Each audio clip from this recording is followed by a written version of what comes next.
There's a ship drifting somewhere in the ocean without a crew. The last time someone saw it was over 50 years ago. Its story reminds of that of the Flying Dutchman, a ship that's bound to sail forever and bring disaster to whoever sees it at sea. At least the legend says so. Unlike the Flying Dutchman, the SS Baychimo was definitely real and built for a German company in Hamburg and began as an ordinary cargo ship. It was trading supplies between Hamburg and Sweden in the Baltic Sea starting from 1914. It had a strong steam engine and a hull made of steel. A few years later, it became British property.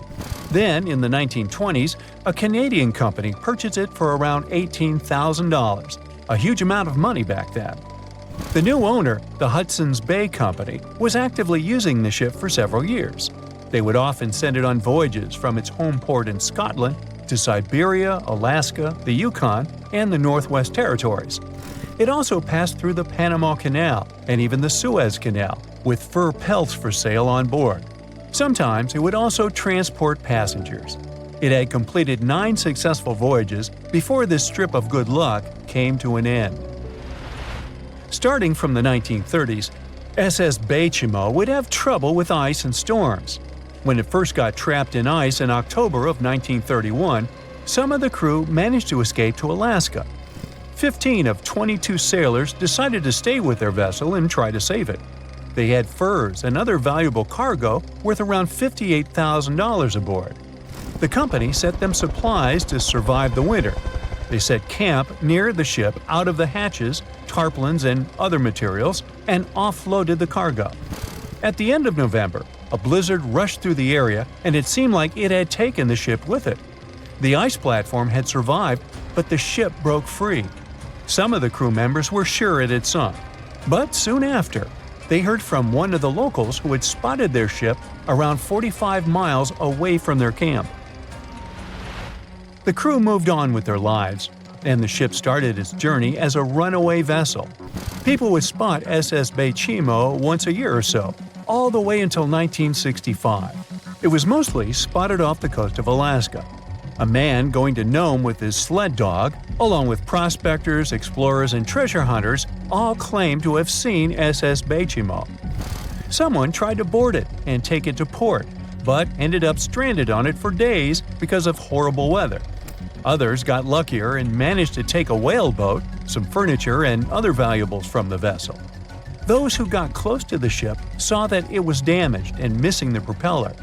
Still, it stayed afloat without a crew for at least 38 years and became the longest sailing ghost ship in history. In 2006, the Alaskan authorities started a project to solve the mystery of this ghost ship of the Arctic and finally find SS Baychimo, either still above or below the water. So far, the project has not been a success. SS Baychimo remains one of the estimated 4,000 ships that have disappeared off Alaskan shores. If the legend of the 17th century isn't lying, this ghost ship could be sailing somewhere along the Flying Dutchman. It belonged to the Dutch East India Company. Its captain managed to do the impossible for that time and sailed from Holland to Indonesia in only 3 months. They said he was flying over the sea, and some evil tongues explained that he had made a deal with evil forces to achieve that. Once the ship was sailing back home, its captain and crew disappeared without a trace. There are many versions of what happened to it. One of the first ones said it had tried to enter port at the Cape of Good Hope, got in a terrible storm, and sank as there was no captain to save it. Another legend says the captain had refused to obey the skies to let the ship sink during the storm. A scary life form then struck the boat and the crew, and it was condemned to forever wander without rest. Many sailors claim to have spotted the wandering Dutchman. The Duke of York, who was to become King of England, mentioned having seen it in Australian waters. Right after spotting the ship, the man who saw it first fell from the top of the mast and didn't survive. There were more encounters with this legendary ship up to the middle of the 20th century.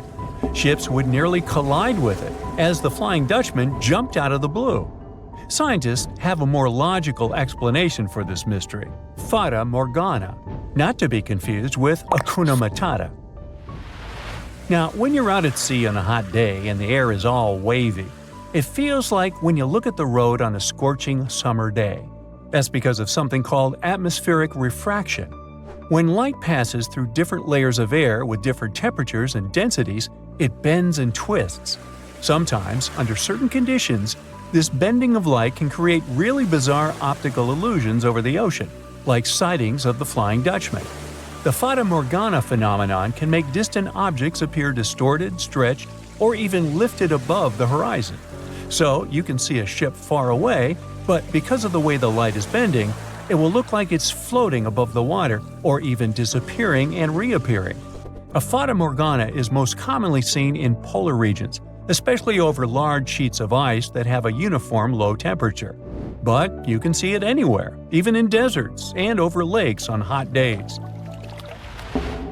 The first stories about ghost ships go all the way back to ancient Greek and Roman mythology. One of the most famous ghost ships in history is the Mary Celeste. This brigantine was traveling from New York City to Genoa and was fully stocked with provisions, but missing a crew when it was discovered in the Atlantic Ocean in 1872. The crew's personal belongings were also there, completely undisturbed. The final entry in her log was made 10 days earlier. We still don't know what happened to its crew, and the ship has inspired many spooky stories and legends. The Lady Lovibond was another legendary schooner that is believed to have been wrecked off the coast of Kent in the middle of the 18th century. The story tells that the ship's captain, Simon Reed, had just got married and took his bride on board for a celebratory cruise, despite the superstition that it could bring bad luck. They were on their way to Portugal when the first mate, who is also in love with the captain's new wife, went mad because of jealousy, attacked another crew member, and then took over the wheel and steered the ship straight into the dreaded Goodwin Sands. No one aboard survived, and the schooner is said to reappear as a ghost vessel every 50 years. In present times, many vessels become abandoned and turned into ghost ships intentionally. There are thousands of them floating in U.S. rivers, lakes, channels, and coastal waters. Some people lose their boats in storms and other extreme weather. Others have to abandon their boats because maintaining them can cost 10% of the boat's price. Plus, docking a vessel can add up to several $1,000s every year. Most boats have been made of fiberglass, so an owner can't just recycle them as scrap metal. So, once they want to get rid of it, they often tie it to a dock and sneak away, or leave it floating far away from the shore, or just try to sink it. When ghost ships sink in shallow waters, they can cause damage to coral reefs, mangroves, marshlands, oyster habitats, and wetlands. Plus, they can collide with unsuspecting regular ships and cause real trouble. So, don't do that. Enough said. What is a boat doing in the middle of a desert? You would expect to find a seagoing vessel closer to shore. This is the question archaeologists had been asking for decades. In 1988, there was a storm near one of the most important archaeological sites in ancient Egypt. A wooden structure emerged from the sand. It was hollowed out by termites. Scientists were determined to solve its mystery. In 2000, they began excavating the site near Abydos, Abydos. An American team of experts soon discovered a boat that was 70 feet long, and it wasn't alone. In total, there were 14 boats neatly resting next to each other. It was impossible to completely dig out the boats because of their poor condition. Luckily, the wood was preserved enough to get a sample. Analyses revealed that the boats were around 5,000 years old, the oldest fleet in human history to this date. The time of their construction predates the pyramids at Giza by half a millennium. Each ship of the fleet rested in a vault that matched its dimensions. The room was roughly a third of the size of a tennis court. It had mud brick walls that featured more than 120 drawings of boats. Ancient Egyptians incised them on whitewashed walls that were excellently preserved. Scientists have known about these mysterious chambers for well over a century. 1901, 1902. A British archaeologist, Arthur Weigel, stumbled upon a strange structure west of the River Nile. His team caught a glimpse of the interior walls. Sadly, a section of the roof collapsed, so they had to call off further exploration. Researchers abandoned the site, but its location remained on the maps. The boat's position first led scientists to think that they rested on a bank of the mighty Nile. But there was a problem with this theory. Today, the river flows almost 7 miles west of Abydos. Further studies of the surrounding terrain showed the Nile didn't change its course throughout history. Also, if the boats floated near a dock, they would be in unstable positions. The 14 vessels at Abydos were perfectly parallel to each other. There was only one conclusion possible. Someone had deliberately placed them like that. They must have gone through a lot of effort. Each boat had enough room for up to 30 rowers. These vessels could really float. They weren't models, but scholars still don't know if they actually sailed any body of water in ancient Egypt. This doesn't diminish the importance of the find. Previously, archaeologists found only small-scale models. In King Tut's tomb alone, there were 35 boat models. For a long time, these figurines were the only clues as to how ancient Egyptian vessels looked like. The boat's design confirms that they were the real deal. They are the earliest surviving examples of something called built boats. Ancient people constructed primitive vessels by hollowing out large tree trunks. The alternative was reed that was tied together to form a raft. The boats at Abydos had planks tied together. This was a major breakthrough in shipbuilding. During their lifetime, the boats must have seemed impressive. Timber was a valuable commodity at the time. There was no wood in the desert. Cedar had to be imported from Lebanon. The only person who could afford such luxury was the Pharaoh. Studying the area around the ancient fleet provided more answers. Scientists discovered a mud brick structure where Egyptians worshipped the Pharaoh. Its approximate date of construction matches that of the wooden boats. The same bricks out of which this building was made were used to encase the fleet. At the time of their construction, the rooms they were stored in had a ceiling. That's the section that archaeologists stumbled upon in the early 20th century. Just like mummies and coffins, these marvelous ships rested inside splendid vaults. The exterior of these rooms was also impressive. The outer walls originally had a plaster of white limestone. It reflected sunlight. In the desert sun, the structure housing the boats must have shone from miles away. Ancient Egyptian builders used the same technique to cover the pyramids 500 years later. Today, their surface looks jagged, but it wasn't always like this. When they were constructed, the pyramids had a top layer of fine white limestone. Their surface was smooth and it gleamed in the sunlight. Instead of stairs, the outer layer of the pyramids was more of a sleek ramp. Archaeologists were left with one final question. Which pharaoh owned the fleet? The answer lay just a mile from the site. This is where the tomb of a pharaoh from the 5th dynasty rested, King Senwosret III. Its time and style of construction matched the ones of the chambers with boats. The very end of his rule might explain how the boats ended up in the middle of the desert. The pharaoh probably passed away in northern Egypt. Then his body was transported down the Nile to Abydos in a marvelous procession of decorated boats. The vessels were later lowered to chambers near the final resting place of their owner. This had a symbolic meaning. In the ancient Egyptians' belief system, ships played a key role. Their supreme deity was Ra. He traveled through the sky during the day in the form of the sun.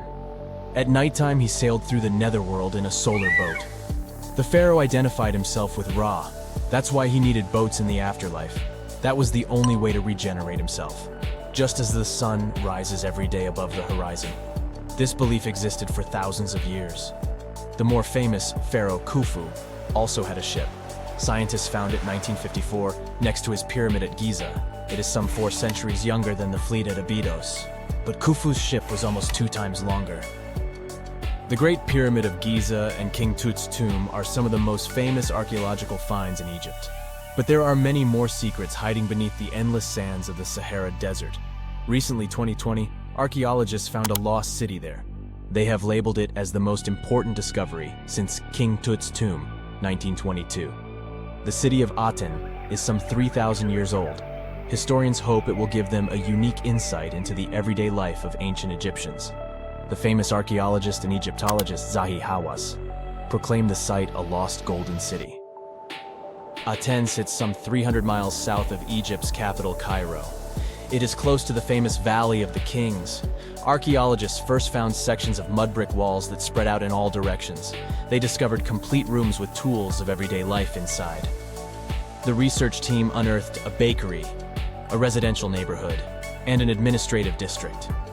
They all date back to the time when the Egyptian civilization was the wealthiest in its long history. They were also the first to make objects from iron. In 1911, scientists found a set of iron beads near a village in Lower Egypt, El Girza. These are the earliest known iron artifacts. The discovery is literally out of this world. Ancient people made them by beating into shape a piece of a meteorite. The 9 beads were once part of an ornate necklace. They are now blackened and corroded, which is perfectly normal for a piece of jewelry that is over 5,000 years old. They consist of an iron-nickel alloy. Researchers were impressed by the skill of ancient jewelers who processed the beads. Their craftsmanship is more impressive when you think that they didn't know the stellar origins of the material. The Great Pyramid of Giza also has a remarkable feature. An international research group investigated the electromagnetic response of the structure to radio waves. They found that the pyramid has the ability to concentrate electromagnetic energy inside it. This occurred inside its chambers as well as under the pyramid's base. It contains an underground, unfinished chamber. It seems that the electromagnetic response is connected with the properties of limestone, the Great Pyramid's main building material. The research results might have a practical application. The way solar cells and nanosensors function could be improved by this remarkable find. Thick fog is rising over the ocean as the sun is slowly sinking towards the horizon. It's hard to see further away than a few dozen feet, but that's enough to notice a hulking, skeletal shape in the distance. As your ship approaches the figure, your heart beats faster, and then you make out the details of another vessel, abandoned by the looks of it. Ghost ships do exist, and their mysteries aren't always solved. Take MV Joyita, for example. It was a wooden vessel built in 1931 as a luxury yacht. It had served well to various people over 20 years before it was bought by a Samoan sailor and became a merchant ship. In 1955, though, Joyita's service came to an abrupt and mysterious end. On October 3rd, it set sail for another trading voyage that should have taken no more than 48 hours. Delays happen in the sea, so when Joyita didn't arrive on October 5th as scheduled, there was little worry yet. But then it failed to come on the following day too. There was no distress signal or any other sign of Joyita's presence anywhere between its departure and arrival points. A search and rescue party was dispatched to find the ship, and for 6 days, they were scouting the area of nearly 100,000 square miles.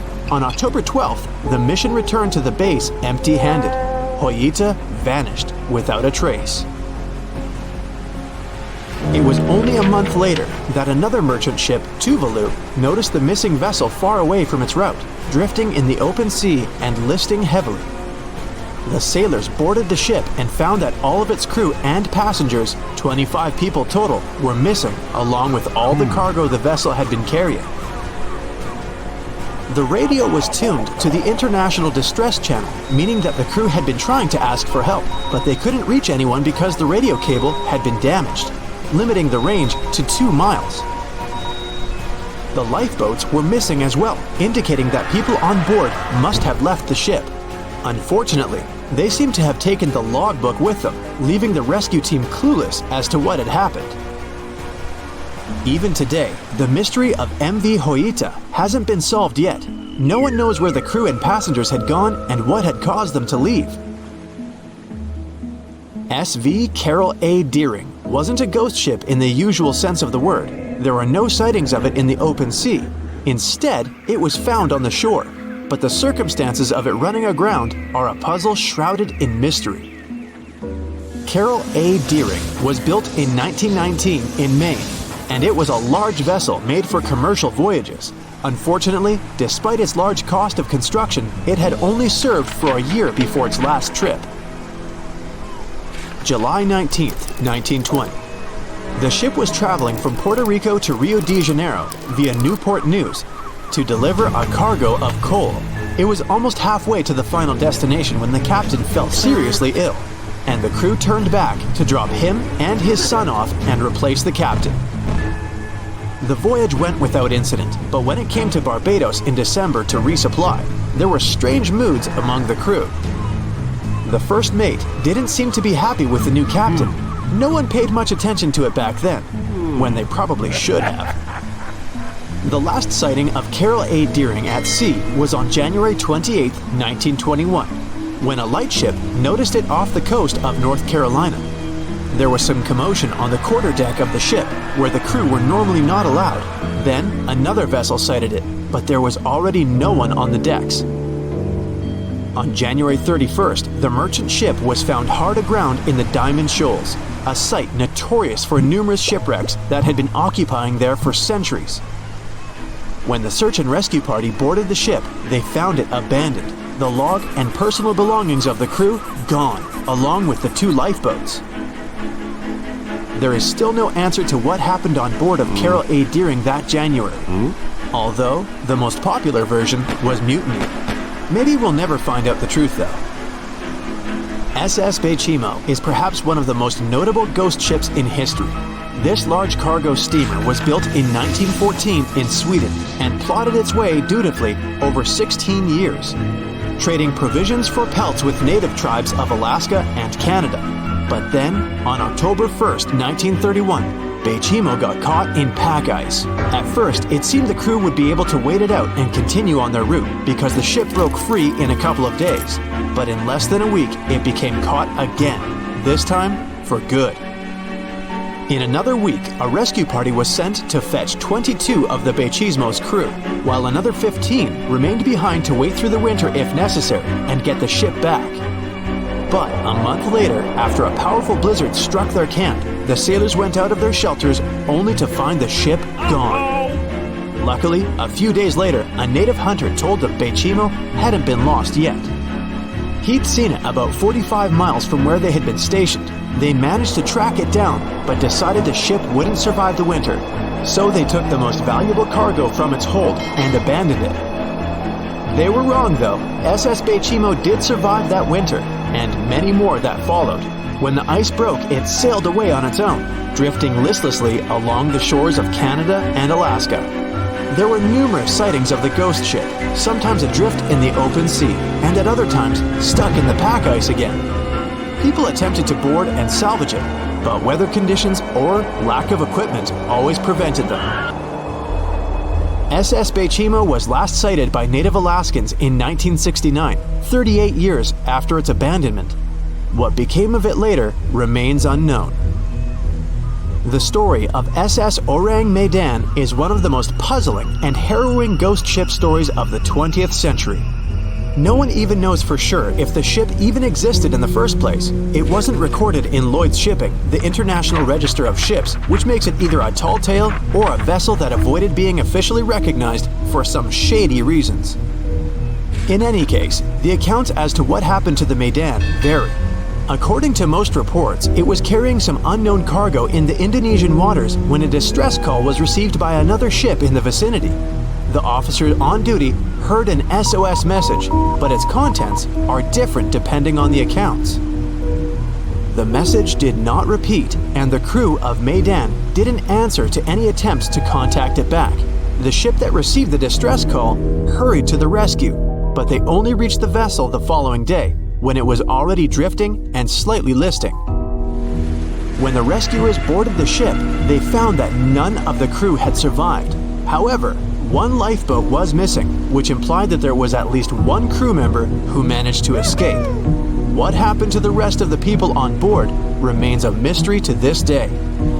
Still, there are no hard facts about this story, so we might never find out whether SS Ourang Medan was actually a ship and not a thing of fiction. SV Zebrina was a 3-mast sailing barge built in 1873 for river trade ships in South America. She served for well over 4 decades, proving to be a sturdy and reliable ship. It was later transferred to Europe, where it continued serving its purpose well. But then, in October 1917, Zebrina set sail on a regular voyage only to be found ashore several days later. Mysteriously, although the ship was perfectly intact, the entire crew of 5 and the captain were gone. There is no direct evidence or hard facts as to what really happened that day. The most convincing theory is that the crew were washed away from the deck because of an underwater explosion. And then the ship sailed ahead without them, But the truth, as always, remains unknown. They said it was the most technologically advanced ship. They said it was unsinkable. And when it sank, they made a movie about it. These were the main reasons why the Titanic disaster became world famous. But unfortunately, this is not the only large-scale shipwreck. And sadly, there have been cases much worse than the tragedy of the Titanic. One of them occurred on April 27, 1865. The Sultana steamboat carried passengers and cargo daily between St. Louis and New Orleans. It was a pretty large wooden boat with 3 decks and was 260 feet long and 70 feet wide, almost twice the size of a basketball court. The ship could carry about 350 passengers, but on that unfortunate day, more than 2,000 people were on it. On April 23rd, she was making a routine voyage from New Orleans when it broke down. Something was wrong with the boiler, so the vessel docked in Vicksburg for repairs. At the port, the ship's captain, James Cass Mason, found out about an excellent opportunity to earn a lot of money. All he needed to do was to transfer a large group of former prisoners to the north. The captain agreed to do it, but the problem was that the boiler required a lot of time to repair. Mason was afraid that his competitors would take the job, so he decided to sail despite the malfunction the ship had. He patched up the holes in the boiler instead of a big repair and invited all the ex-prisoners on board. So, there was a broken boiler, an excess number of passengers, a lack of lifeboats, and not the best river conditions. Also, the captain refused to send the ex-prisoners to the hold, so they were all with ordinary passengers. There were strong chances for a shipwreck, but the greedy desire to earn more money was stronger. The Sultana went on a voyage and sailed up the river for 2 days. At this time, one of the biggest Mississippi floods in history began. The river overflowed its shores because of the flood, with the water level rising several feet. All the trees on the shore disappeared, and only the tops were sticking out of the water. The ship sailed opposite this powerful current, making the boiler work too hard. On the evening of April 26th, the Sultana arrived in Memphis, Tennessee, and they loaded even more, 120 tons of sugar and 200 passengers. She got incredibly heavy. Around midnight, the ship continued its dangerous journey. The captain sailed to barges to load a shipment of coal. At 1 a.m., the vessel left the barge. At 2 a.m., the broken boiler, unable to withstand the load, suddenly exploded. The Sultana was just 7 miles north of Memphis. Few people survived that day. The problem was that passengers trying to escape from the fire jumped into a cold river with a strong current. The Sultana disaster is considered the most tragic shipwreck in the history of the United States. The exact number of those who didn't survive is still unknown. According to various sources, this number was from 961 to 1,800 people. Don't be surprised that almost no one knows this story. There were many more survivors in the Titanic tragedy, and everybody heard about it. But the Sultana sank during one high-profile event. 12 days before the shipwreck, the country lost Abraham Lincoln. People hadn't yet recovered from this news, so no one paid much attention to the tragedy of the Sultana. Many catastrophes happened quite recently by historical standards. One of them occurred in 2002. The ferry Joola was a Senegalese vessel. The ferry sailed twice a week, mainly along the coast of Dakar, carrying passengers who traded mango and palm oil. It made daily voyages and never faced severe problems thanks to modern rescue equipment and good repair service. But one day, the ship's crew discovered a malfunction and sent the boat to port. For almost a year, Joola was in a non-working condition, awaiting repairs. But it didn't get high-quality service. After poor maintenance, the ferry set off on its last voyage. On September 26, 2002, Joola sailed between southern Senegal and Dakar, and at 11 p.m. headed toward Gambia, where a strong storm began. The wind raised high waves, But this wasn't critical for the large passenger ship unless the number of people on board didn't exceed the established norm. The Joola was supposed to carry about 500 passengers, but had many more people that day. Too many passengers, poor repairs, and a strong storm caused severe problems for the ship. But the main factor in the shipwreck was that La Joola was only built for sailing in coastal waters, but that day, it sailed far from the shore. Big waves started rocking the boat, and at some point, it just turned upside down. The ship's deck went underwater, and its lower part stuck above the surface like an iceberg. All the passengers sitting in cabins fell on the ceiling and lost their orientation in space. There were no holes or damage in the ship's hull, and water flooded the lower decks for a long time. The vessel stood in a twisted position for several hours. Then, the boat began to sink when the water seeped through the deck and hold. The ocean was warm, but no one came to save the passengers. People had to wait almost 4 days to be rescued. Unfortunately, only a few managed to survive. The Philippines is a very dangerous area for ships. This place consists of several thousand islands and a vast area with shallow water. Ships can run aground and damage the hull with reefs and pitfalls. On September 20th, 1987, one of the most terrible disasters in navigation history occurred there. A Philippine passenger ferry called Dona Paz left one of the islands and sailed toward Manila. The sun was shining, the ocean was calm, and the visibility was good. But for some reason, the crew members didn't notice how the tanker Vector was approaching them. The two ships collided at low speed. The collision wasn't strong, but the problem was that the Vector had tons of oil on board, and the Dona Paz crashed into the cargo hold where that oil was stored. So it spilled all over the ocean, and then a spark slipped through. Not only did the two ships catch fire, but also filled with water. Both ships sank in a matter of seconds. Only a few dozen people survived that disaster. On September 27, 1854, the passenger ship Arctic sailed from Liverpool to New York. The fog came rolling down, and visibility got really bad. Another boat appeared out of the thick white haze, the French steamer Vesta. The ships were close enough to each other that a collision was inevitable. The French vessel was smaller, so it seemed to the Arctic's captain that Vesta had received a lot of damage. And while he was staring at the other ship, his boat got quickly filled with water. The captain gave the order to sail to the shore as fast as possible, but the ship's engines stopped working because of the flood. Then the ship's crew started to lower lifeboats with women and kids. Still, when rescuers found lifeboats with people, it turned out that only 87 out of 400 people survived, 65 crew members and 22 passengers. Surprisingly, there were only grown men among them. The ship's captain survived by clinging to the wreckage. All newspapers wrote about this story as one of the most terrible and shameful tragedies in navigation history.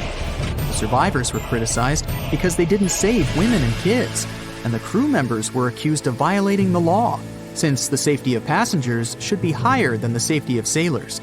But despite this, none of them were brought to responsibility. Unfortunately, shipwrecks still occur to this day, but fortunately, there are fewer of them than before, thanks to modern navigation systems and radar.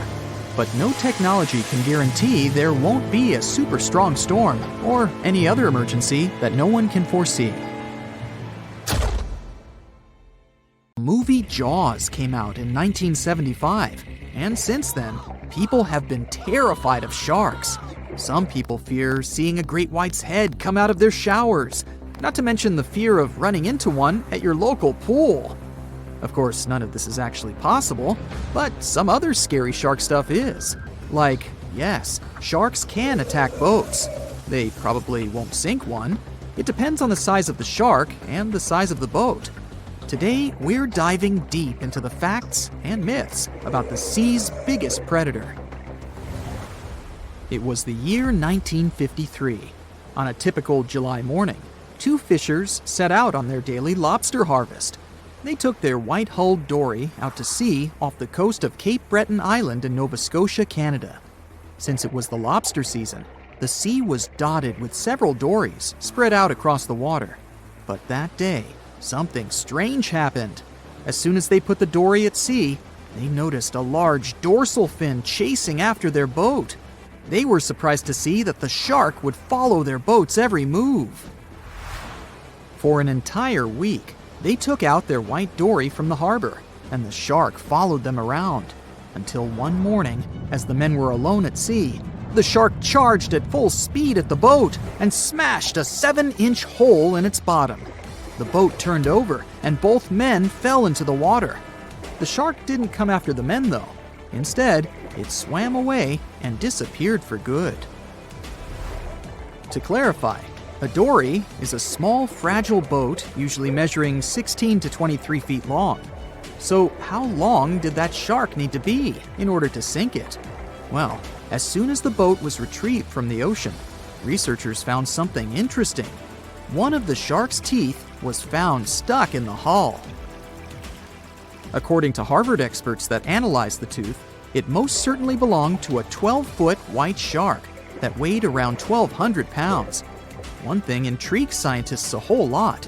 The great white didn't seem to be interested in the man aboard, but rather in the boat itself. The question is, why? Some people suppose that this great white followed the dory around because it was white, and the animal probably thought it was some big white mammal. It's not the first boat a shark has attacked. You see, sharks don't attempt to sink boats because they're mean and evil. Rather, it's due to murky waters and hard materials that make them mistake inanimate objects for their usual lunch menu. But that's not what we've learned from popular culture. In Jaws, the protagonist shark managed to poke several holes in the orca as it rammed the boat. The orca was a Nova Scotia-style fishing boat made out of wood planks. It wasn't a huge boat, so it seemed plausible that a great white could ram it. But, according to Mythbusters, that's very far from the truth. A great white swimming at its maximum speed wouldn't be able to take down a medium-sized fishing vessel. The same goes for bigger boats.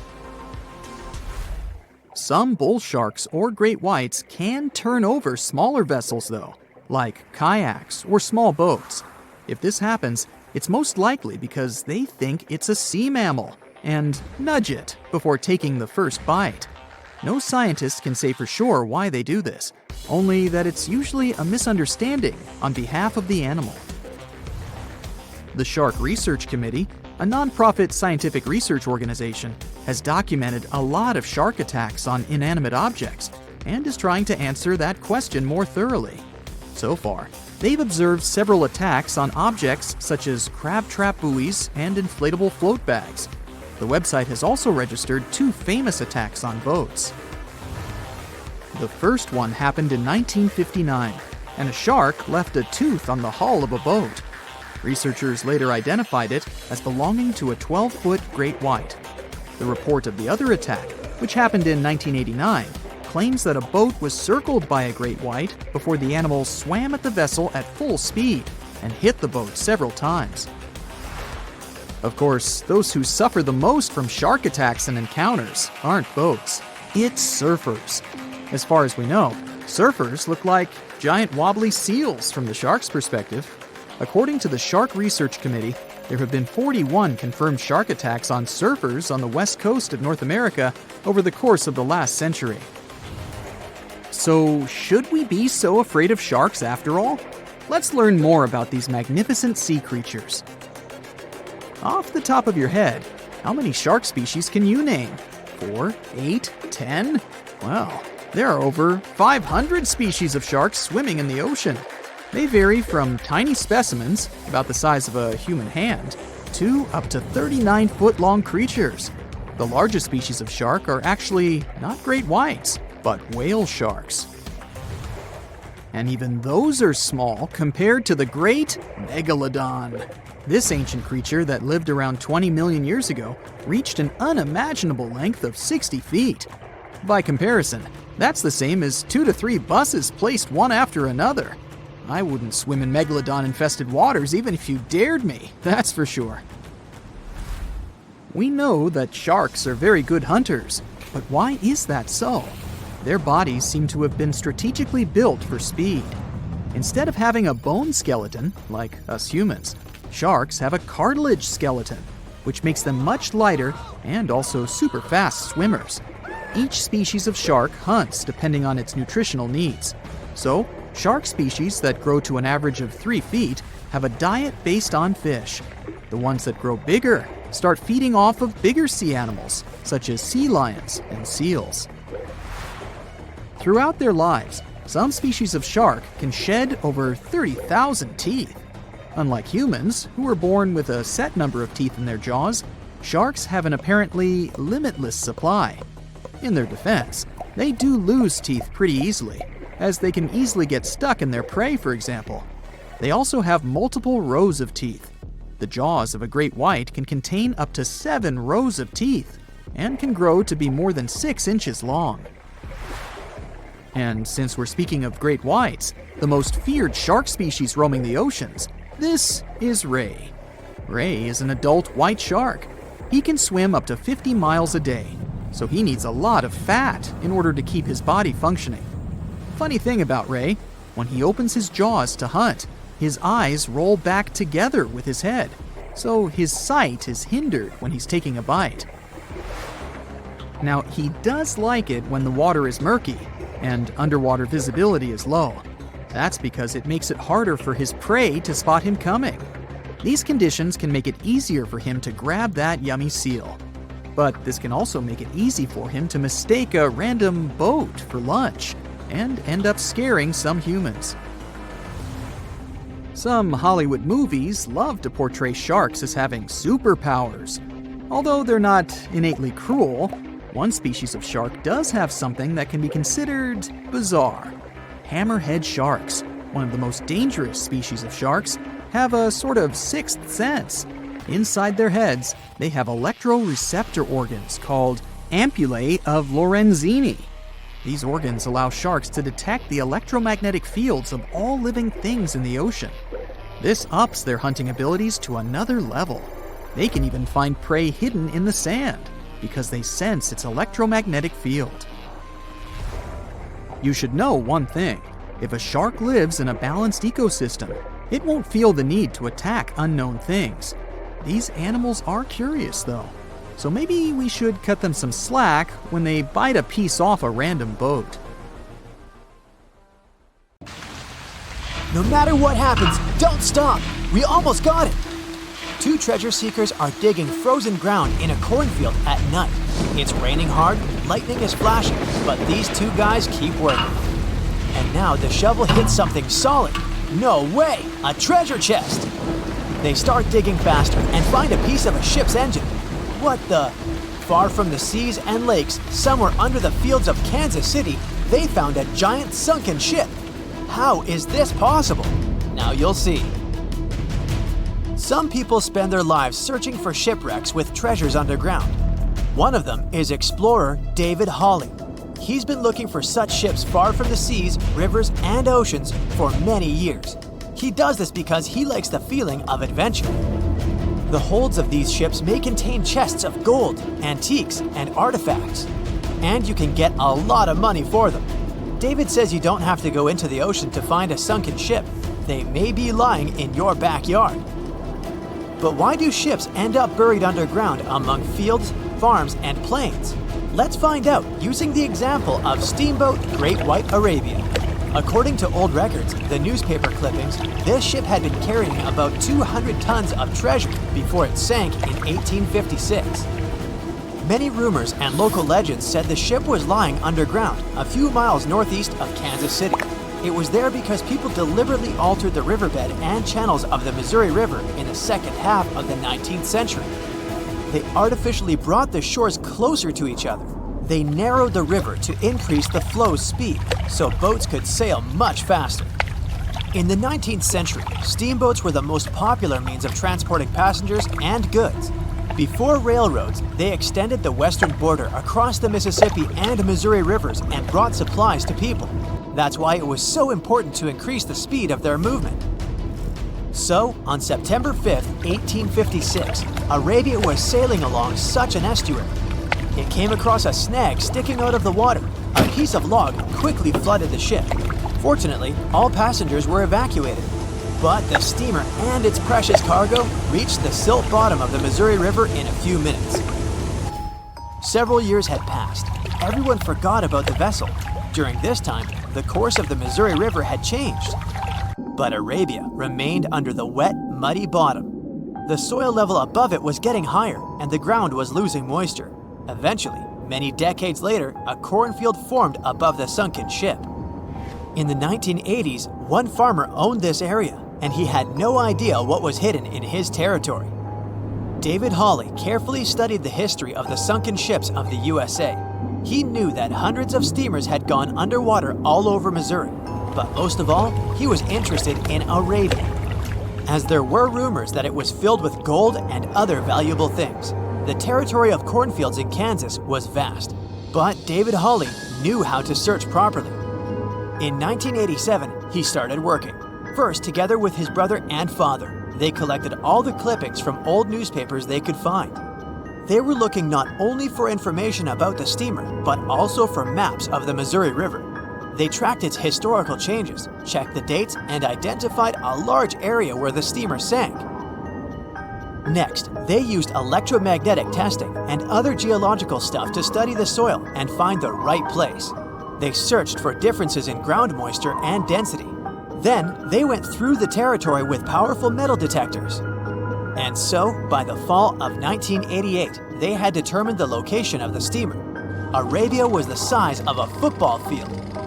This gigantic vessel lay 45 feet underground, 4 stories down. But before they started excavating, they had to ask the owner of the cornfield for permission.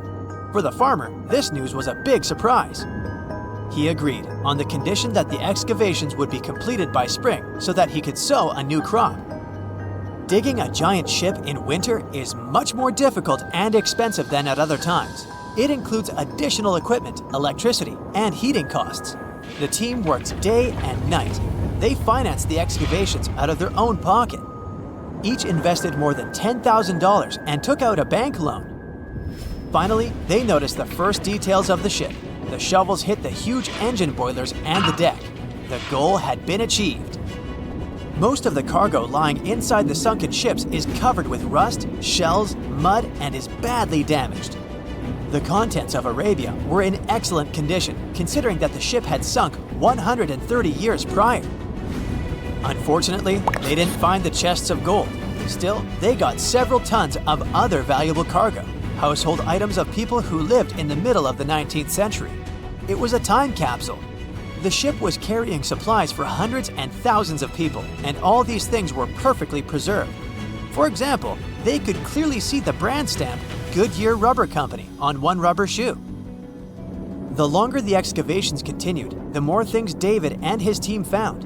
In the barrels, they found plates from the 19th century. They were intact and usable. Also, there were clean clothes, thousands of pairs of shoes, harpoons, frying pans, and umbrellas. The ship was carrying cargo to supply about 16 small towns. Yes, it's not gold, but such artifacts are also precious. The contents of the ship could be worth millions.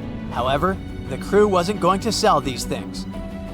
They made a museum on the site of a former fruit market in Kansas City. If you go there, you will immediately feel like you're in a department store of the 19th century. There are thousands of items in good condition. Even the matches here are dry enough to light up. It took David many years to present the entire collection from the steamship. He values each of the items and doesn't want to sell them. Anyone can come here, pay for a ticket, and find themselves in the past. Who knows, maybe there's an old ship hidden in your backyard too. Geologists found an older vessel in the hot desert of Namibia in 2008. This ship sailed back in the days when pirates scared sailors on the seas, and now it's inside a dried-up lagoon. The ship sailed from Lisbon in 1533 and disappeared with the crew near a small diamond mining town. After almost 500 years, the hull had been badly damaged. Only the carcass of the ship remained, but the treasure hidden inside the vessel stayed intact. They carefully studied the boat for a long time, trying not to ruin anything. And then, 5 days later, they found a big old chest in the hold. Carefully opening it, they found gold coins there.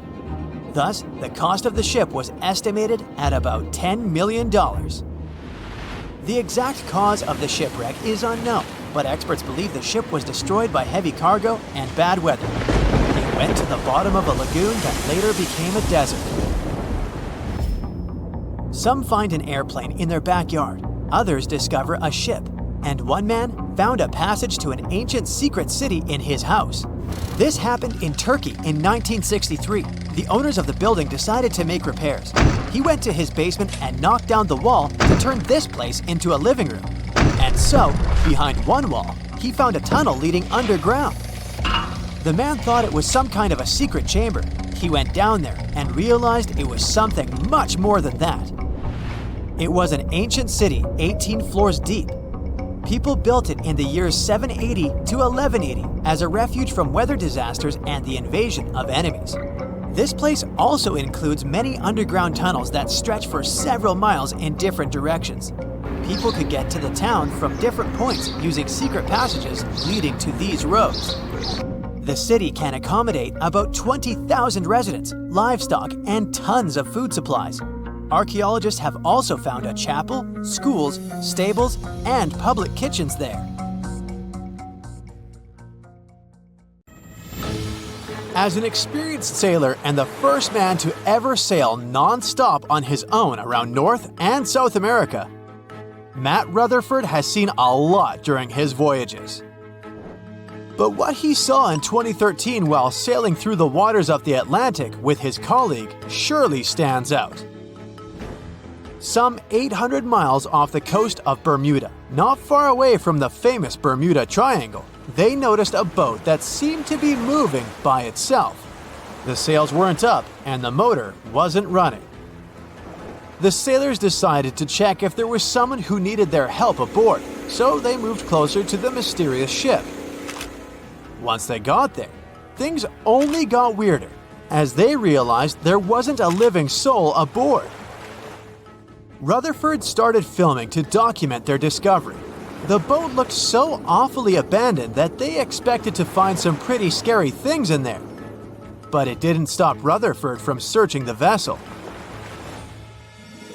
The boat, which turned out to be named Wolfhound, looked like an upscale one, probably costing hundreds of thousands of dollars. It was pretty weird to find it floating by itself in the middle of the ocean. It seemed like whoever abandoned it was leaving in a rush.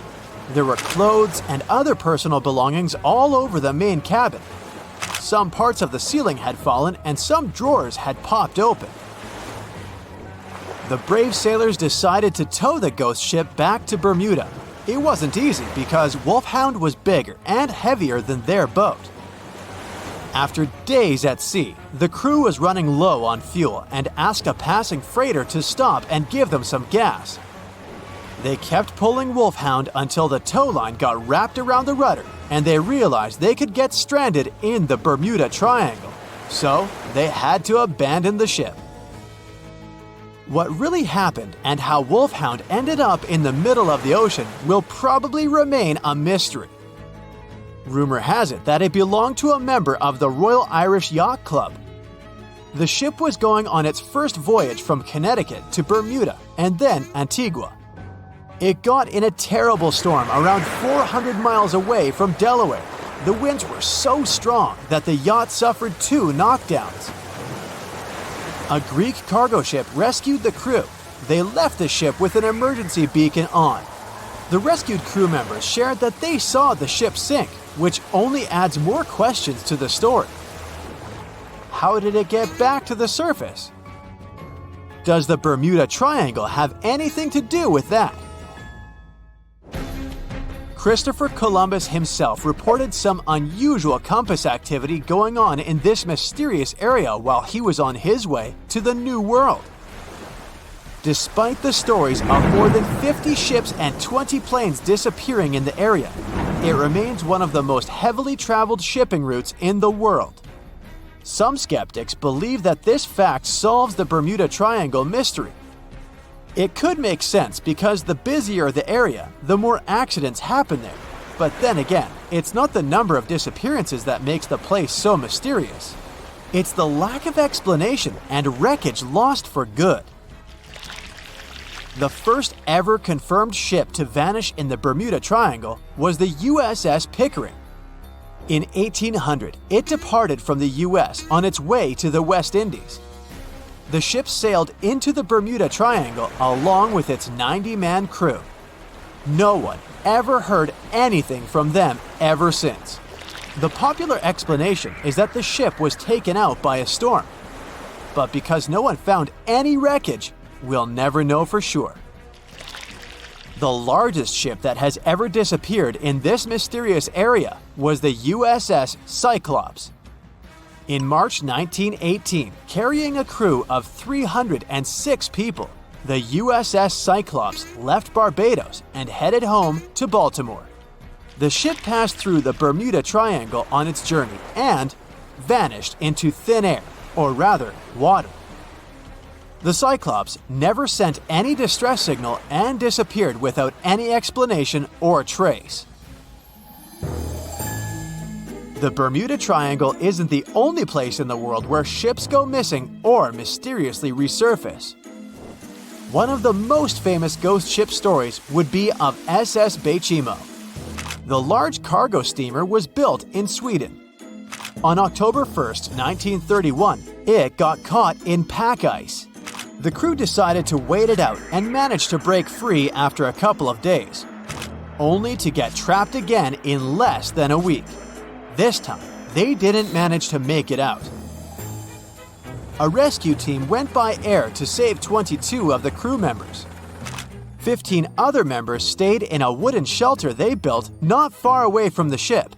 Their plan was to wait out the winter and get back aboard.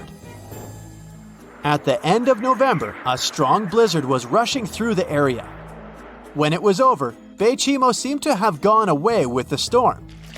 The captain decided it must have broken and sunk. But a few days later, a local hunter informed them that he had seen the ship around 45 miles away from their camp. The crew managed to find the ship and took the most valuable cargo from its hold.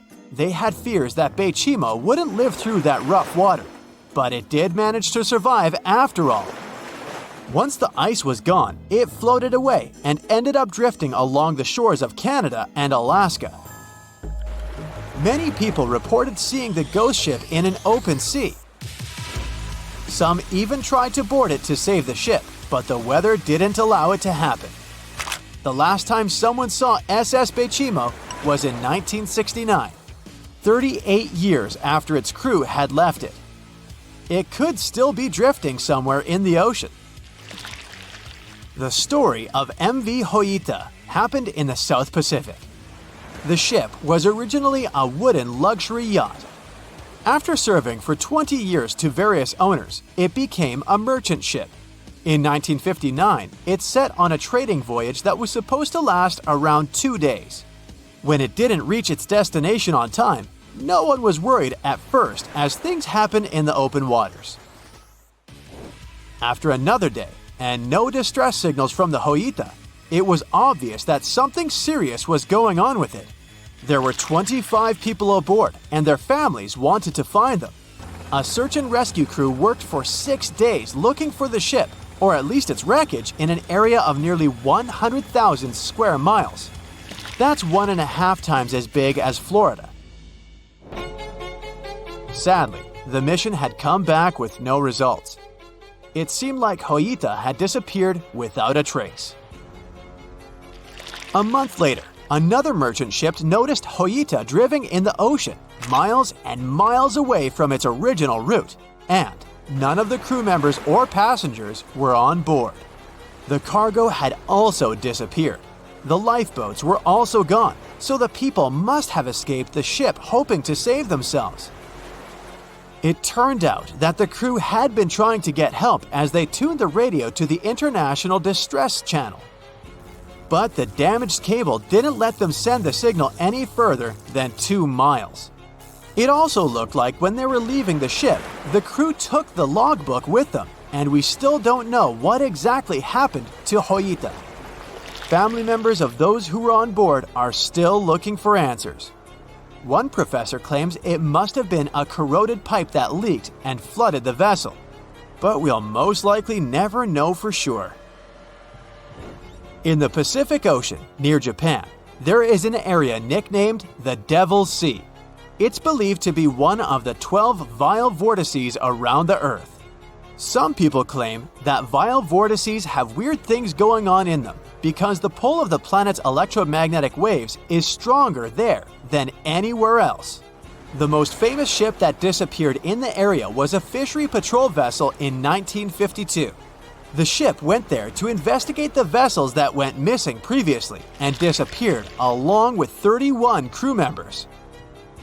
Scientists who don't believe it was a mysterious disappearance blame the underwater volcano eruption for what happened. It's 2018. You get up early in the morning to go ashore and catch some fish. You come to the spot you were yesterday, throw the hook into the sea, and wait. The float is twitching. You've caught some fish, but hey, hello? Why aren't you doing anything? Right now, you don't care about the fish. You're looking at something in the distance. You open your mouth in surprise since you see a huge ship stuck on a shoal.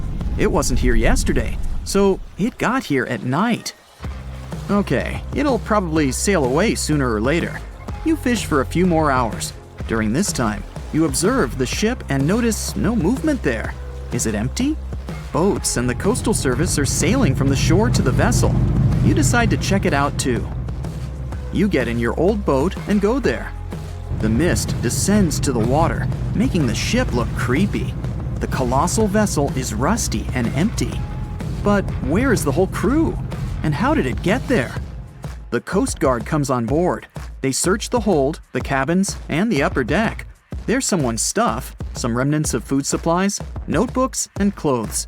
Everything suggests the crew has disappeared for some reason. Fishers who noticed the vessel first didn't see anyone coming down from the board. No radio signals were sent to the port, and no one reported about the ship. It appeared here from nowhere. The only chance to get any information is to look at the number and name of the vessel. This is Sam Ratulangi, PB 1600. The Coast Guard checks the information, studies the data of all the country ships, and no way. One company built the boat in 2001 in Indonesia. People used it to transport heavy loads across the seas around Asia. The ship had been properly operating for 8 years. People were delivering industrial goods to different points in the region, but something went wrong. In 2009, Sam Ratulangi was sailing near the coast of Taiwan, and that's it. There were no further records about it. There were no reports in any port. Everyone thought it must have drowned, so no one had been looking for it for years. And then, 9 years later, it appears here, big and rusty, off the coast of Myanmar, without sailors, without fuel. An investigation starts. City services are trying to find out the names of all the sailors working on the ship and find clues that would lead to solving this mystery. They also hope the ship owner will appear soon. They find 2 tow ropes on board. This means that some other ship towed Sam Ratulangi to this place. Then they identify and find 13 crew members. These people say they wanted to reach the factory in Bangladesh to repair Sam Ratulangi. Another vessel helped tow the ship, but then 2 cables tore off, and a storm began. No one wanted to stay on board during such weather, so the crew members left it. No one knows what the ship has been doing for the last 9 years, and how it was possible without people on board. And here's another, much more mysterious ship story. On February 16, 2020, locals found a large cargo ship stuck on a rocky shore off the coast of an Irish village. The boat looked rusty, with holes in the hull and rotten parts. People hadn't seen this vessel the day before, so it appeared there at night. The last time people saw the Alta cargo ship was a few months earlier, thousands of miles off the coast of Ireland. That day, The Alta was sailing in the waters of the Atlantic Ocean. Another ship, the MS Protector, noticed it. MS Protector crew members tried to contact the ship, but received no response. The people on board realized that they were facing an empty vessel. And then, 5 months later, it appeared near the coast of Ireland. There are more questions than answers in this story, but we managed to find something out. In 2015, the Alta appeared and disappeared from the radar several times. Any ship has an internal tracking system, so people can track its route using satellites. But Alta crew members often disabled this system. Perhaps they were engaged in some illegal activity. Anyway, in 2017, the ship often sailed between the ports of Greek islands. Then, the tracking signal disappeared and appeared only 10 months later, off the coast of North Africa. During this time, the ship changed several flags. In September 2018, the Alta was southeast of Bermuda and headed for Haiti. Then, the crew started facing problems. First, the main engine failed right in the middle of the Atlantic Ocean. The ship began to drift. Several days passed, but the crew members weren't able to repair it. They began to run out of food and water supplies. The situation got even worse when they found out that a hurricane was approaching the place. Fortunately, they managed to contact the U.S. Coast Guard. A helicopter flew to the Alta on October 2nd to bring them some supplies. There was enough food for several days. Then, a rescue boat sailed to the ship. It evacuated all the sailors and delivered them to Puerto Rico before the hurricane. The Alta had to drift alone in the ocean. After a while, another ship approached the Alta to tow it to the shores of Guyana. But at this moment, everything went wrong. Someone stole the boat, disabled the tracking system, and sailed away in an unknown direction. After almost a year, the MS Protector found the empty Alta in the waters of the Atlantic Ocean. And then, 9 months later, the ship without a crew sailed to the shores of Ireland. How did it manage to travel across the Atlantic and get to the coast of Ireland? It's still a mystery. Maybe it was just luck. No one else saw the ship all this time. It was just covering huge distances, surviving storms. Who's the captain? What happened to the thieves? Who owns the ship now? One day, someone called the village administration and introduced themselves as the vessel owner. But that unknown person didn't provide any evidence. They found several barrels of oil on the ship, which they took away by helicopter. The Alta was rusting. Corrosion of metal could damage the environment. The vessel had no commercial value, yet it would have taken millions to get rid of it. There were 3 options for what to do: leave the ship where it was, tow it into the sea and let it sink, or disassemble it for scrap. But nature had its own plans. Storms and strong waves split the hull into 2 parts. The Alta was drifting without a crew in the waters of the Atlantic Ocean for about 2 years. But this is nothing compared to a ship that was traveling for 38 years. The record belongs to the SS Baychimo. It was a merchant vessel owned by some trading company. In 1931, the ship found itself on the ice off the coast of Alaska. Its movement slowed down. A thick layer of ice blocked the ship, and a strong storm only made the situation worse. The blizzard was so intense that the crew members couldn't see anything but a white veil in front of their eyes. Sailing any further was impossible. The team had to wait for the storm to end. They waited for a day, 2, 3 days. A week had passed, but the snowstorm was only getting stronger. Then, one day, it grew weaker. The crew members split into 2 teams. The first team went to the nearest city. The second group, along with the captain, stayed on board. They set up camp next to the ship and waited for the blizzard, which had started again, to end. There was 0 visibility. And finally, one day, the storm was over. Great! And now, wait a minute. But where is the ship? The SS Baychimo just disappeared during the blizzard. The captain was sure that the ship had sunk, so he left along with the crew. Then, a week later, they saw the vessel drifting near the area where they had lost it. The hull was damaged so severely that it was unsafe to sail on it. Repairing the ship would be pointless and expensive. so the captain decided to abandon it. He was sure that it would go underwater sooner or later, but it stayed afloat for the next few days, the next few months, and a few years. People had reported seeing it at various points along the coast of Alaska for 38 years. The last record of the SS Baychimo is dated 1969. Those who saw it claimed the ship was completely frozen, almost merged with the ice. Some people planned to start an expedition to find the ship, but all attempts were unsuccessful. The vessel is probably lying somewhere on the deep sea floor. The year was 1854, and the SS Arctic, the fastest passenger liner of its time, set out to cross the Atlantic. As it sailed through the misty veil, it slowly disappeared into the unknown. The Collins Line, an American shipping company, was started in 1818 and only began seriously trading in the transatlantic by 1835.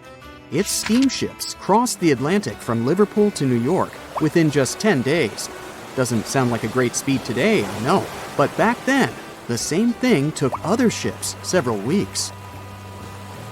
Light on the water with their wooden hulls, powering through with a strong steam engine, those steamships were the favorite choice for many high-profile people. What could go wrong with such an advanced ship, they thought. This reminds me of some other ship everyone believed to be unsinkable. But anyway, back to the Collins Line. It grew to be a serious contender on transatlantic routes, with only one other competitor, the Cunard Line. It was a British company also aiming to be the main force through the Arctic Passage. In 1835, the company received a new ship that traveled to Liverpool and came back to New York with the largest cargo ever at that time.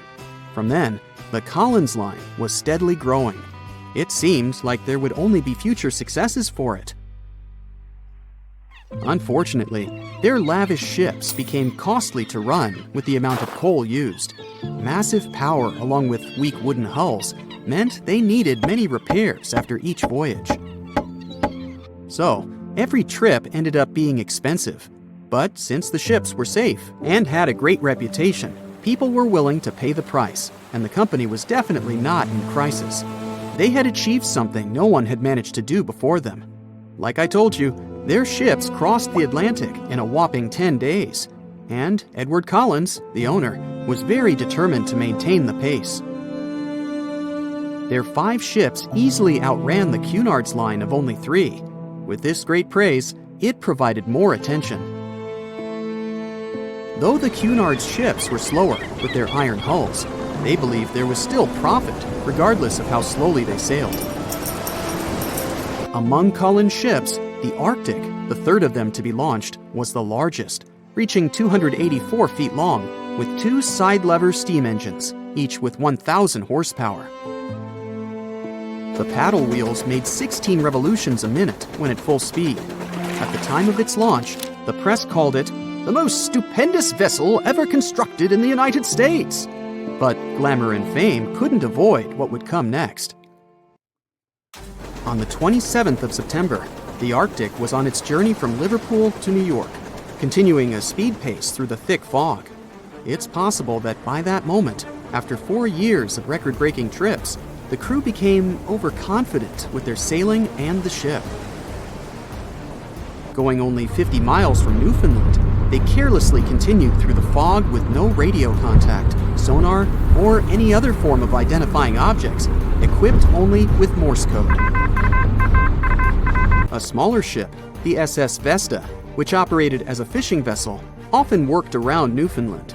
It was passing through the same path as the Arctic and crashed into its side. Shocked by the collision, the captain of the Arctic offered help to the much smaller Vesta, but it was soon clear that the damage that seemed minor on the Arctic was far worse. Beneath the waterline, a hole was letting water into the hull. The cost of the much faster wooden hull now seemed less valuable.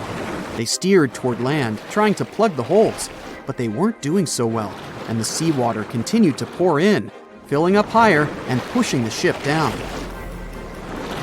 And finally, once the engine room was full, it put out the boilers, taking away the massive power the Arctic was once legendary for.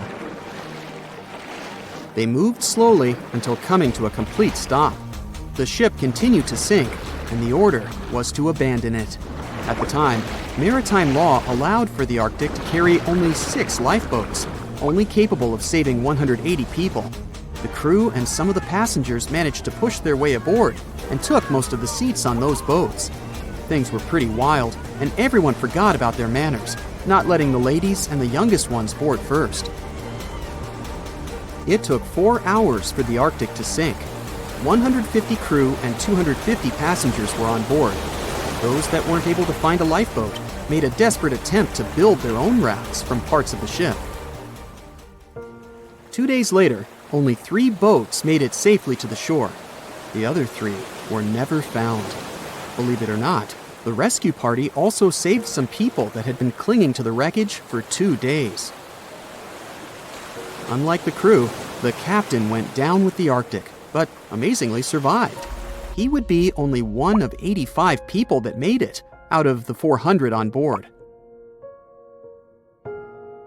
When the news arrived 2 weeks later, the public responded with great sadness to the losses. Great anger soon followed towards the poor safety measures and the crew. The press published demands to change the laws for more lifeboats. It only made sense to have enough for every person on board a ship. But they ignored those requests. This neglect would lead to more disasters in the future. Enough lifeboats would only come into maritime law some 60 years later, after the disaster of the Titanic. Edward Cullen's wife and 2 children were also aboard the ship and didn't return. He was heartbroken, but didn't stop running his business. The Collins Line still had a reputation to uphold, the biggest, fastest, and most luxurious on the Atlantic. Edward Collins would now build an even better ship than any other. It was named the Adriatic, and it was the largest ship in the world, 354 feet long. With 2 alternating steam engines that had never been built of this size. These steam engines at the time were at the height of engineering, though today you can only see them in models and toys. With the new addition of 2 masts, the Adriatic would also be able to sail if needed. Luckily, they made some lessons from the disaster of the Arctic. But before their new ship, the Adriatic, was built, another disaster had occurred. The sister ship of the Arctic had also sunk. They believed this second ship was desperate to stay in front of the Cunard Line and hit an iceberg somewhere during the race. This weird contest took the lives of 141 people. The desperation of Collins and his weakly built hulls pushed the company towards bankruptcy in 1858. The newly built Adriatic, costing over $1 million, had only made 1 voyage in the end. And even that voyage was considered a disaster. The ship collided with a tugboat. It still managed to finish its maiden voyage at a suitable time. After the company had gone bankrupt, they had to sell the ship for only $50,000. They removed the great giant engines, replacing them with only sails. Although it was once the greatest ship on the high seas, it was only 30 years later until it was abandoned, labeled irreparable, and anchored in a river. The other remaining ships were also sold and only used for parts. Edward Collins left the industry altogether, seeking work on dry land instead. As the Collins Line was no longer in the mix, the Cunards would grow in strength. Without competition, they would win the Blue Ribbon for the next 30 years, and 180 years later, after producing hundreds of ships. They still have a constant presence on the seas as they provide transatlantic crossings, world voyages, and leisure cruises. To this day, the Cunard Line is the only one to run ships between Europe and America, and it's great proof that it's not always the fastest that's the best. The Megalodon was the biggest shark to ever live. Not only that, it's one of the biggest fish and the largest predator in Earth's history. They've been known to reach lengths of up to a whopping 70 feet. That's over 3 times longer than the biggest great white shark on record. The females have also been found to be around twice the size of the males. The Megalodon could swallow a small car without it even touching its teeth, if cars had been around then. Its teeth could grow to over 7 inches long. It looks like we're going to need a bigger boat, and best make it steel-plated, as this shark can easily gnaw its way through ships. The underwater terror could bite a ship clean in half, with the highest bite force ever calculated for any animal, living or extinct. The force of its ferocious bite was up to 40,000 pounds. That's around 108,000 times the strength of a human's and 10 times the force of a modern crocodile's bite. Its chomp is so strong that it makes the T-Rex's bite look about as powerful as my granny's after she's taken her dentures out. In fact, the Meg was so big and powerful that it had no natural predators. It was the uncrowned king of the seas, swimming freely from ocean to ocean. This cosmopolitan creature was found all over the world, from America to Europe and Australia to Japan, assuming there were countries back then. Meg fossils have been found on every continent except Antarctica. Everybody skips Antarctica. Science tells us that the Megalodon went extinct over 3.6 million years ago. But could they still be alive at the deepest depths of the ocean? Only around 80% of the ocean has been explored, and its deepest point, the Mariana Trench, is over 7 miles down. So who knows what's lurking at the bottom? If you did manage to make it down, it is unlikely that you'll run into a Meg, though. The sharks, like us, preferred warmer coastal waters. Deep ocean living would be too cold for the beasts, and food would be scarce. Their entire bodies would also have to evolve to avoid being squished by the enormous water pressure down there. It's unlikely they're still around, but not impossible. Some good news, if you do run into one, is that the shark is pretty unlikely to eat you. You are way too small a meal for the Megalodon, even if you have a couple of friends with you. This guy eats whales that are over 50 feet long. If you're having a beach party, though, it's a different story. In a beach full of swimmers, the shark very well might creep up, scooping several humans into its giant mouth without even chewing. But wait, let's rewind. How does the shark take down a 50-foot whale? It first bites off its fins, making the whale unable to swim away. It then casually munches it down piece by piece. Because of their size, sharks had to consume over a ton of food every single day just to sustain themselves, like me. All that food made the Megalodon extremely heavy. They range from anywhere between 50 to over 100 tons. For context, that's around the same as 7 to 16 adult male African elephants. To fit all this food in, their jaws had to open pretty wide. A Megalodon's jaw could span 9 by 11 feet wide. That's easily big enough to swallow 2 adult humans side by side. The fearsome name Megalodon comes from 2 Greek words, mega meaning big and odont meaning tooth. So combined, they mean what? Big tooth. And it certainly lives up to its name. Just one of its chompers is the same size as a human head. It had 276 humongous teeth in total across 5 terrifying rows. In all of history, only a couple of saber-toothed cats and the T-Rex had consistently bigger teeth. Now that's a showdown I'd like to watch. The Megalodon vanished millions of years ago, leaving only huge teeth to be found by modern archaeologists. They literally disappeared with very few traces left. Scientists believe that over time, sea levels dropped and the ocean temperatures went down rapidly. Over a third of all marine life was wiped out as the oceans cooled, and a number of animals at the bottom of the food chain plummeted. This had a catastrophic effect on the hungry predators at the top. Sorry guys. It became way too cold for these sun-loving sharks too, which made it difficult for them to reproduce since they gave birth in warm waters. The Megalodon is usually described as a sort of giant great white shark, but this is just a common myth. In fact, the ancestors of today's great white existed at the same time as the Meg. But they weren't best buddies, and were even in competition with each other. The great white shark was a better hunter, using its smaller size and agility to snap up the Meg's prey quickly. They were also known to eat Meg pups, who were only half their size. This didn't help the whole extinction thing. Even infant Megalodons were huge, coming in at just under 7 feet.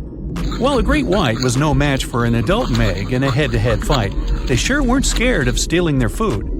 This only left the bigger fish and whales for the Meg, but its food supplies began to run out as the whales swam to the cooler new seas. The whales adapted to prefer the colder temperatures, leaving our friend the Meg behind. The Megalodons either starved or were frozen into extinction by the Ice Age. Rather than a great white, the Megalodon is more like a modern bull shark. It had a short snout, flat lower jaw, and huge pectoral fins to support its massive weight and size. As scary as they are, these sharks were actually caring family guys. Several Megalodon nursery areas have been discovered in Florida, Maryland, and Panama. They gave birth to their young in shallow water environments. We know this from discovering loads of tiny Megalodon teeth found in these areas. Gee, I wonder if they had nannies too. But how come there are so many Megalodon teeth out there for us to analyze? Well, due to their messy, aggressive eating habits, sharks regularly lose their teeth. They lose a set of teeth every 1 to 2 weeks. That's 40,000 teeth in a lifetime. They must rake in a fortune from the tooth fairy. Because of this, their teeth were continuously raining down to the ocean floor. Luckily for us, they're also the hardest part of a shark's skeleton, which is why so many teeth have survived and become fossilized. It's fair to say that the first discoveries of the Meg's teeth confused people. Early discoverers thought the Meg's teeth were petrified tongues of ancient serpent creatures. They even used to call them tongue stones. It's also a common myth that the Megalodon was around at the same time as the dinosaurs, although this would have been pretty cool. The dinosaurs were wiped out around 66 million years ago, but the Megalodons came much later. The oldest Meg fossil is only around 23 million years old, but it's tricky to pinpoint the exact date. After all, calendars weren't invented yet. They became extinct way before humans even evolved. The earliest Homo sapiens, which is a fancy name for the first humans, emerged about 2.5 million years ago. But what if the Megalodon shark didn't go extinct? Whale populations have dropped drastically since these guys were last around, so there'd be way fewer whales for them to chomp down on. Whales have also gotten a lot smarter and learned new defensive moves, making them way harder to take down. It's estimated that they ate around 12 tons of food each day. If they were still around and eating that much, they'd be forced to eat smaller fish, and there'd be barely enough big fish for us humans to survive on. The naughty Megalodons would also be able to track fishing boats and steal the fish that they worked hard to collect. It's safe to say we'd see a lot less fish in the aisles of your neighborhood supermarket. As our ocean temperatures are heating up again, the sharks would also thrive and reproduce faster than ever. There'd be more and more of these giant eating machines in the water, reducing our fish supply even more. It would also cause massive problems for cargo ships and cruising vessels. Imagine coming into contact with one of these bad boys while you're sunbathing on the deck. Even beachgoers would be hard hit. Megalodons give birth in shallow waters, so many of our favorite beaches would quickly become dangerous shark nursing grounds. Hey, where did that beach volleyball game go? They were playing just a moment ago. Giant container ships are responsible for much of the global trade. Thanks to them, you receive your orders from overseas, sooner or later. But they do have a problem just like any mechanical vessel. They tend to break down. That's where these little bad boys come in.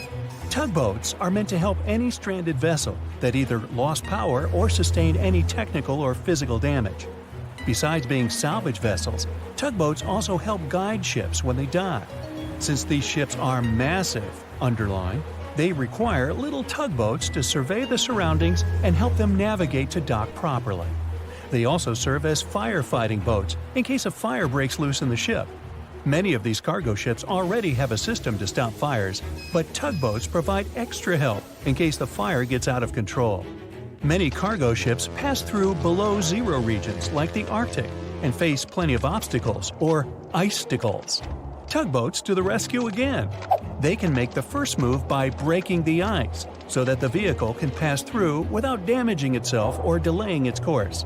They also help large ships move through narrow areas. On March 23, 2021, the Ever Given, one of the largest container ships in the world, got stuck in the Suez Canal for 6 days. It froze global shipping of almost $10 billion of trade in a day. The Suez Canal is one of the most important routes for trading, but happens to be quite narrow for its purpose.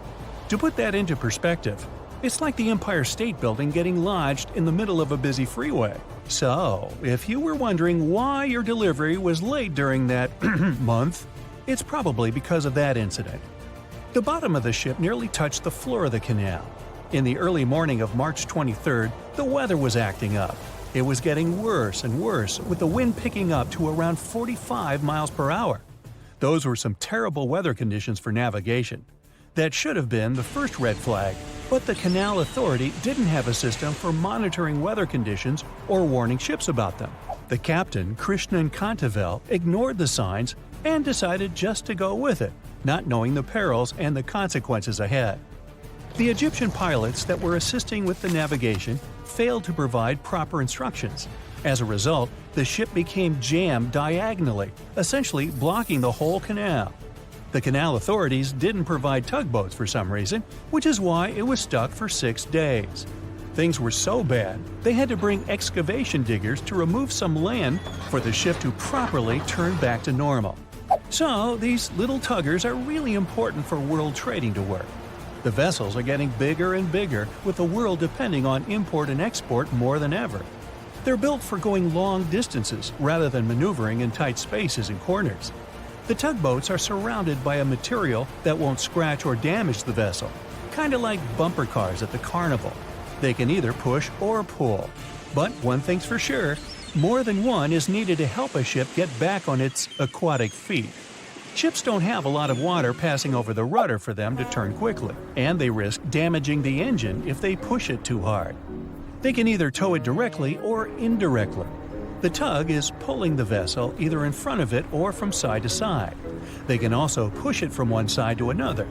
These tiny boats are like ants compared to giant ships. Their success secret is that they're floating on the water, which means there's no solid foundation for them to struggle. As a result, pushing and pulling is easy. Many newer tugboats have 2 large diesel-powered engines. There are also some electric models which are good for the environment and still do their job well.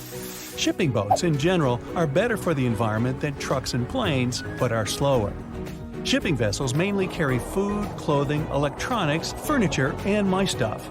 The biggest ship can carry the Eiffel Tower on its back like it's no big deal, although getting it over to the ship would be. They're 1,000 times more powerful than a regular car. If all the containers in the world were arranged in a pile, it would cover half the planet.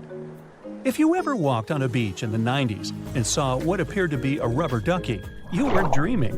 In 1992, a shipping crate holding 28,000 rubber ducks was lost at sea while journeying from Hong Kong to the U.S. They say it fell off the ship and has been around the world's oceans for more than 20 years. What seemed like a horrible accident that would leave dire consequences for the world's marine ecosystem proved to also be helpful for us to learn and understand the world of plastic pollution and how the ocean currents work. These ducks seem to have had quite the journey when they broke free from their container life. Some reports showed they got washed up on the shores of Alaska, South America, Hawaii, Pacific Northwest, Scotland, Australia, and even froze in the Arctic. Rather than making their way to thousands of bathrooms in the U.S., they went rogue and backpacked around the world to see what else lies beyond tiled walls and bubble baths. Many were collected and removed from the seas and oceans, while some are still out there. There are around 2,000 of these duckies circulating in the currents of the North Pacific Gyre. In case you were wondering, that's a place where the currents meet and whirl with one another between Japan, Alaska, Kodiak, and the Aleutian Islands. They've even created a website to track these ducks down with a contact form that lets people inform of one or many ducks they find across the world. But who knows? Maybe we'll never recover every single duck that was lost at sea at the time. This is just one incident out of many. Studies show that at least 2,000 to 10,000 shipping containers are lost at sea every year. Many containers that do slip off and fall into the sea don't always sink to the bottom. They're floaters. On the downside, they don't float high enough to become colorful islands that are easy to notice. They float like icebergs, with just the top of the container showing, which means that any passing ship or boat won't see it from above. If they pass through it, then significant damage can happen to the ship. They can't stay floating forever, so they end up sinking after many days of being suspended in the open water. Some people have even seen shipping containers washed up on shore after being stranded at sea.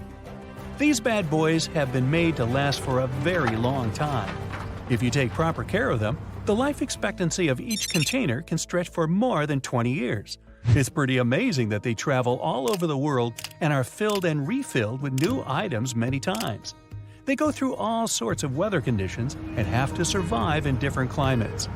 Many modern houses are made out of retired shipping containers designed with a nice aesthetic touch. Shipping container houses provide the exact same living conditions, except they look cool. Besides looking cool, they're economically friendly compared to regular houses. You can save plenty of money with the structure pretty much halfway done. All that's needed is just a little foundation and a few adjustments here and there, and boom, you've got yourself a house. You're also doing the world a favor by contributing to the environment. Those homes are recycled containers that have just been refurbished and polished for anyone to live in. They're good enough to live in freezing conditions and scorching weather. The industry is booming, so you can have your new home delivered to you within 10 weeks. You can customize it before they build it for you. It's easy to transport since it's not heavy, it's just bulky. You can predict your cost without the surprise payments that might follow. Many of these containers start their journey in a steel yard and travel all over the world. And in the end, they retire in a nice piece of land and host families that will get to be a part of their history. Wow, I can hardly contain myself. Ships and planes disappearing without a trace. Passengers never seen or heard from again. Reports of strange lights in the sky. No, these aren't scenes from an upcoming Hollywood blockbuster, but some of the strange occurrences reported for over a century in an area ominously dubbed the Graveyard of Lake Ontario, also referred to as Canada's Bermuda Triangle, or the Marysburg Vortex. It stretches across a portion of Lake Ontario from Kingston to Prince Edward County in Canada, and down to Oswego, New York in the US. The tales about this area can be as chilling as the frigid lake water on which they took place. The most unsettling story involves the schooner called the Bavaria. It was 1889, and the ship was being towed across the lake. Rough waters severed the tow rope, and the Bavaria floated away. Luckily, the schooner was later found safe and fully intact. But there was one thing missing: the crew! Not a single person was found on board. What makes the story even more bizarre is that the dinner table was set, a loaf of bread was discovered, freshly baked, and the captain's money and his papers were fully accounted for. There was even a pet canary happily chirping away as if nothing was amiss. What happened to the crew? We may never know. And this was not a unique incident. Just over a decade later, in 1900, 3 ships, the Annie Minnis, the Picton, and the Acacia, were sailing across the lake, but only 2 would make it to their final destination. The third one, the Picton, was speeding ahead of the others when it simply vanished. According to a cook on the Annie Minnis, "We were well out into the lake and making good time when all of a sudden we saw the Picton's topsails coming off, and then her lower sails settled, and then, while we stood and watched, the Picton just disappeared." It's possible that the ship sank, as there was some wreckage later seen in the water, but the ship itself was never found, and none of its crew ever located. A few weeks later, a bottle with a note inside was discovered in Sackett's Harbor, New York. The note was from Captain Sidley of the Picton. "Have lashed Vesey to me with heaving line, so that we will be found together." Vesey was the captain's 12-year-old son. The note creates more questions than answers. If the witnesses were correct, the ship's disappearance was quite quick. When did Captain Sidley know he was in danger? Why not signal for help if he had any warning? And when did he have time to write a note, bottle it, and tie himself to his son? It truly is a mystery. And it was not just ships that ran afoul of the strange forces in the area. Planes also struggled to make it through in one piece. In 1975, Ron Scott flew out from the Picton Airport in his Cessna 172. As he entered the Marysburg Vortex, his plane banked to the side. For several seconds, he was unable to right the plane, but once he did, the same force banked him to the other side. Again, he was stuck there for a few seconds, unable to control his plane. A skilled pilot, he had never experienced anything like it before. He was certainly luckier than Royal Canadian Air Force pilot Barry Allen Newman.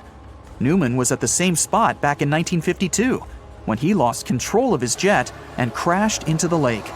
To this day, his body has not been found. In total, over 270 ships and at least 40 planes have met a tragic end in this area. And adding to the mystery, sometimes people report a series of bright lights or orbs, or a dark ship hovering in the sky. These are even harder to explain. Witnesses willing to report them are adamant they are true. Sid Wells said he watched a strange shape like a multifaceted diamond slowly spinning in the sky, and then it just disappeared. Others claim to have seen it too. Of course, the Marysburg Vortex is just one of several places around the world known as vile vortices, a term coined by biologist and writer Ivan T. Sanderson. He discovered 12 other equally spaced areas on the surface of Earth where funny things happen.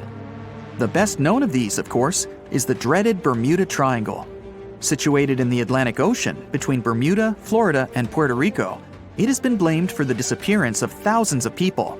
They went in, on boats or in planes, but they never came out. Even the explorer Christopher Columbus experienced the mystery of the Bermuda Triangle during his first voyage to America in 1492. He said the compasses pointed in the wrong direction, the sea levels seemed to change dramatically, and he even spotted strange lights in the sky. In 1918, the USS Cyclops, which was one of the US Navy's biggest fuel ships, disappeared there. Since the 309 crew members were declared lost at sea when the Cyclops vanished, it's seen as the largest loss of life in the history of the US Navy in a single incident. At the time, the weather was good. The one message sent that day from the ship indicated no issues or concerns, and a distress signal was never sent. A thorough naval investigation followed. Its conclusion? Many theories have been advanced, but none that satisfactorily accounts for the ship's disappearance. In other words, the investigators were stumped. There's also the Dragon's Triangle, located in the Pacific Ocean. The most disturbing story involves a group of Japanese vessels that disappeared in the 1950s. When researchers were sent to investigate what happened, they too disappeared. In each case, it's impossible to truly know what occurred, and it's easy to get caught up in stories of giant sea monsters lurking beneath the waves. Who doesn't like a good scare? And Sanderson was willing to accept the possibility of such stories being true.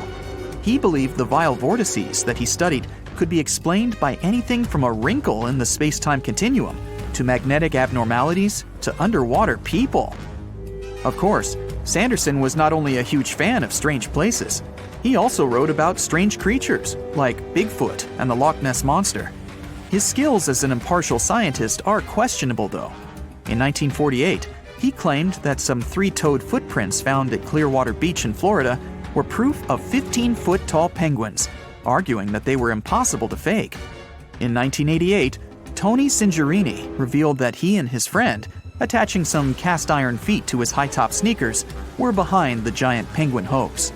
So maybe Sanderson isn't the most reliable source after all, but there are also some very compelling and wholly natural explanations.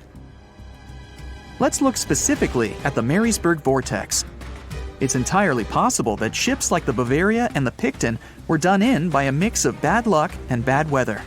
Unsettled weather is certainly not uncommon on Lake Ontario, and flash storms on the open water can prove dangerous to the most skilled sailor. And even today, with advances in weather forecasting, we get it wrong all the time. Back then, there was no way to predict that a storm was just around the corner. And the weather was just one issue. Historian Mark Seguin said that the area was always known to be dangerous, as the lakebed quickly becomes shallow along the eastern shore. There are also small rocky islands and shoals scattered throughout the area, making sailing a risky venture, especially for larger vessels or those weighed down by heavy cargo. By the mid-20th century, modern weather forecasting and improved shipbuilding alleviated most of the hazards of the Great Lakes shipping, resulting in fewer losses. The last major shipwreck in any of the Great Lakes was that of the SS Edmund Fitzgerald, which sank off the coast of Lake Superior in 1975, with 29 crew members going down with it. It seems the vortex is no match for human progress. And as for lights or images in the sky, in most cases, it's the result of an interesting phenomenon called thermal or temperature inversion. When this happens, a layer of warm air becomes trapped under cold air. This can result in mirages or reflections. So, a light on the ground that is miles away can be reflected in the sky, giving the impression of a flying object. Other parts of the mystery may be solved with a little time. Lake Ontario's freshwater and frigid temperatures help preserve the ships and planes that came to rest there. As divers and researchers continue to explore the area, maybe we'll finally learn the fate of the Bavaria, the Picton, Captain Sidley, and his son. Welcome to the Spirit of Discovery cruise ship, which will take you on an unforgettable sea voyage around the Canary Islands. The azure endless ocean, delicious food, the highest service, premium cabins, and a terrible nightmare that you will probably remember for the rest of your life. This is exactly how one luxury trip of the Saga Cruises Company ended last year. Instead of relaxing during the cruise, passengers felt fear and horror, and even had health problems. And that's why. On October 24th, the Spirit of Discovery liner started a 2-week cruise around the Canary Islands. There were about 1,500 people on board. About 1,000 were passengers, and the rest were crew members. The first week went great, but then the liner encountered a serious problem called nature. There were strong winds and big waves.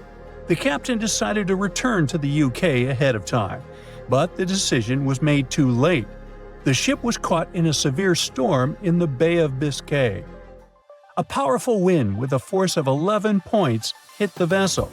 To make it easier for you to understand, the 11-point wind is able to tear out trees together with roots, destroy residential buildings, and plunge entire cities into chaos. Such a storm is rare, but Spirit of Discovery was unlucky enough to get into its epicenter.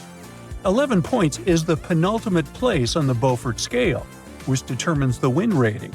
The most powerful storm has 12 points, and this is a hurricane. The wind reached a speed of 65 miles per hour, which is about the same as the average speed of a car on a highway. Not only did it push the Spirit of Discovery, but it also raised huge waves 25 feet high. Just imagine a wall of water the height of a 3-story building collapsing on a lone ocean liner. At that moment, the captain sent a message to all the passengers through the cabin speakers so that no one left their place. And his voice sounded worried enough. All the passengers had to lie down and hold on tight. According to the witnesses' words, the ship remained caught in the storm for about 15 hours. They held on with all their might so as not to crash into the walls and floor. All this time, tables were flying around the ship, dishes were breaking, furniture was moving all over the cabins. The waves smashed windows, partitions, and doors. Some people were knocked down because they couldn't hold on for so long. The storm hurled the passengers from ceiling to floor, from wall to wall.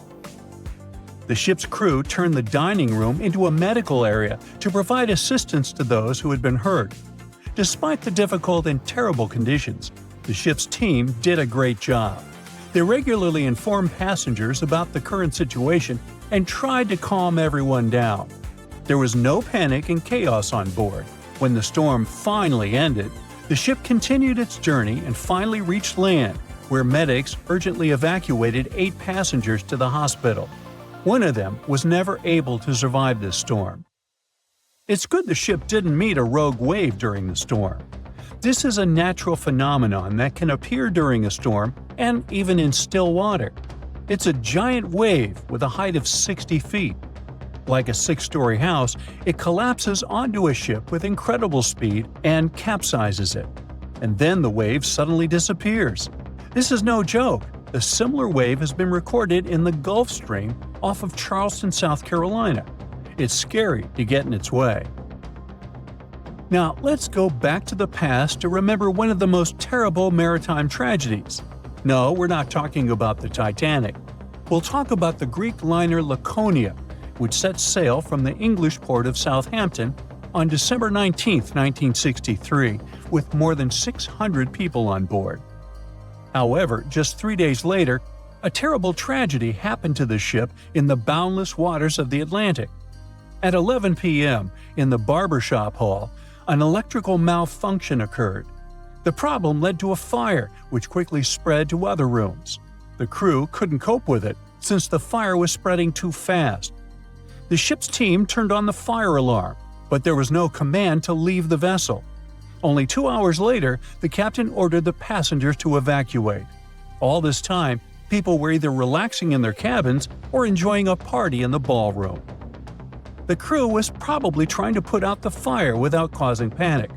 However, when the situation became critical, the evacuation began. People panicked and ran to the lifeboats, but many didn't manage to get inside.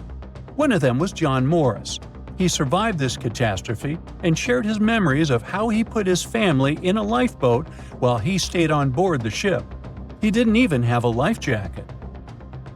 Since there was nowhere to go, the ship's crew opened a bar so that people could relax a little.